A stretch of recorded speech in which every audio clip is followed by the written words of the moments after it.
नमस्कार शेवकांनो, या चॅनलचे व्हिडिओ जर तुम्हाला आवडत असतील तर हा चॅनल नक्कीच सबस्क्राइब करा आणि सबस्क्राइब केल्यानंतर येणाऱ्या बेल आयकॉनवरती क्लिक करून नवीन येणाऱ्या व्हिडिओचे नोटिफिकेशन मिळवा।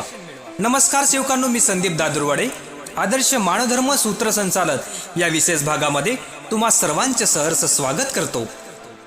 अंधश्रद्धेचा अंधार सरला, मानवतेचा सूर्य उगवला, तुमच्याच दिव्य विचाराने संसार सुखाच्या पालटला, व्यसनाच्या विळख्यात अडकलेले अनेक संसार तुम्ही सावरले, मानवधर्माच्या पवित्र मंत्राने जनमानसांचे भाग्य उजळले, शब्दात नाही मावणार इतका तुमचा त्याग मोठा, तुमच्याच कृपा आशीर्वादाने आज सुखाच्या प्रत्येक वाटा, सेवक म्हणून जगण्याची दिशा तुम्ही दिली, विस्कटलेल्या जीवनाला सुसंस्काराची जोड दिली।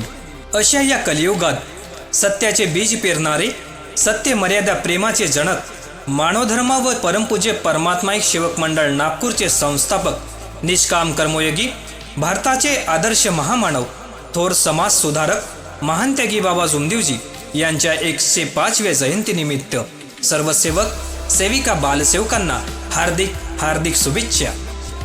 महान त्यागी बाबा जुमदेवजी यांनी व्यसनमुक्त, सुसंस्कृत आणि जात धर्मविरहित समाज घडविण्याचे कार्य केले। सत्य, मर्यादा, प्रेम आणि नीतिमत्तेचा मार्ग दाखविला। मानवाने मानवासारखे मानवतेप्रमाणे वागणे हा संदेश देत त्यांनी अंधश्रद्धा, जातीभेद या अनिष्ट प्रथावर प्रहार करून दुःखी कष्टी लोकांना परमात्माईक मार्गाच्या माध्यमातून समाज घडविला। परमेश्वर हा एकच आहे आणि तो सजीवात विराजमान आहे असे सांगून निखळ माणुसकीचा संदेश दिला। बाबांनी लाखो कुटुंबांना व्यसनाचा अंधकारातून बाहेर काढून परमात्मा एक मंत्राचा प्रकाश दिला। बाबा जुमदेवजी केवळ नाव नाही तर ती एक महान सामाजिक आणि आध्यात्मिक क्रांतीची मशाल आहे। ज्या समाजात अंधश्रद्धा, अनिष्ट चालीरीती आणि व्यसनाचा मोठा विळखा होता, अशा कठीण काळात महान त्यागी बाबा जुमदेवजींचा जन्म झाला। ज्यावेळी समाज व्यसनाच्या गर्तेत बुडाला होता, त्यावेळी बाबांनी एका सामान्य कुटुंबात जन्म घेऊन स्वतः संसाराला त्यागून समाज परिवर्तनाची मुहूर्तमेढ रोवली। बाबांनी जातपात आणि भेदाभेद मिटवून सर्वांसाठी परमात्मा एक हा वैश्विक मंत्र दिला। बाबांनी आपल्याला शिकवले की परमेश्वर एकच आहे आणि तो निराकार असून त्याची भक्ती करण्यासाठी कोणत्याही मध्यस्थाची किंवा कर्मकांडाची गरज नाही, तर फक्त एका शुद्ध आचरणाची गरज आहे।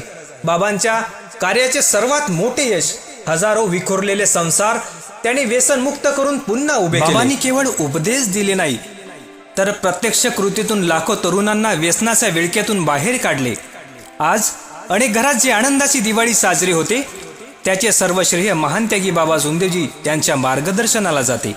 बाबांनी सेवक म्हणून कसे जगावे याचे 4 तत्व, 3 शब्द, 5 नियमाची शिस्त आखून दिली। सेवक म्हणजे केवळ अनुयायी नाही, तर जो दुसऱ्याच्या दुःखात धावून जातो आणि सत्याच्या मार्गावर चालतो तोच खरा सेवक। ही शिकवण बाबांनी आपल्याला दिली। बाबांनी स्वतःच्या सुखाचा त्याग केला म्हणून त्यांना महान त्यागी म्हटले जाते। त्यांचे कार्य केवळ क्षेत्रापुरते मर्यादित नसून विश्व कल्याणाचे आहे। बाबांनी स्वतःसाठी काहीही मागितलेले नाही, जे काही केलं ते समाजासाठी आणि दीनदलितांसाठी केले, म्हणूनच आज ते आपल्या हृदयात देवस्थानी आहेत। परमात्मा एक मार्गाचा खरा अर्थ, बाबांनी केवळ मार्गदर्शन दिला नाही तर त्यामागे एक शास्त्रशुद्ध विचार मांडला। बाबांनी सांगितले की परमेश्वर हा सृष्टीच्या कणाकणात आहे आणि तो एकच परमेश्वर आहे। त्यामुळे माणसाने माणसाची माणसासारखे वागणे हाच खरा धर्म आणि हाच खरा परमेश्वर आहे। या एका मंत्रामुळे समाजात असलेली जातीपातीची भिंत कोसळण्यात मदत झाली। ज्या काळात लोक जादूटोणा, अघोरी विद्या आणि बुवाबाजीच्या आहारी गेले होते, त्या काळात बाबांनी या गोष्टींना कडाडून विरोध केला। त्याने शिकवले की संकटातून बाहेर पडण्यासाठी कोणत्याही बळीची किंवा अघोरी कर्माची गरज नाही, तर आपल्यातील विकार बाजूला सारून शुद्ध आचरण आणि भक्ती पुरेशी आहे। बाबांनी सेवकांना भक्त न म्हणता सेवक संबोधले। यामागे मोठा उद्देश होता। सेवक म्हणजे जो सेवा करतो।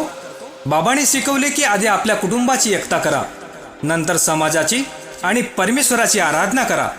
ज्या सामाजिक क्रांती आजच्या काळात भारत सरकार आणि अनेक संस्था व्यसनमुक्तीसाठी प्रयत्न करत आहेत, पण बाबांनी अनेक दशकापूर्वी हजारो लोकांना केवळ आपल्या मार्गदर्शनाने आणि विश्वासाने दारू गांजा आणि इतर व्यसनापासून मुक्त केले. हा केवळ उपदेश नव्हता, तर ती एक मानसिक आणि आध्यात्मिक क्रांती होती. बाबांची साधी राणी आणि उच्च विचार होते. त्यांनी कधीही स्वतःचे मोठेपण मिरवले नाही. मी केवळ मार्ग दाखवणारा आहे, बाकी सर्व त्या दैवी शक्तीची कृपा आहे. हा नम्र भाव त्यांना महान त्यागी ही पदवी मिळवून देण्यास कारणीभूत ठरला.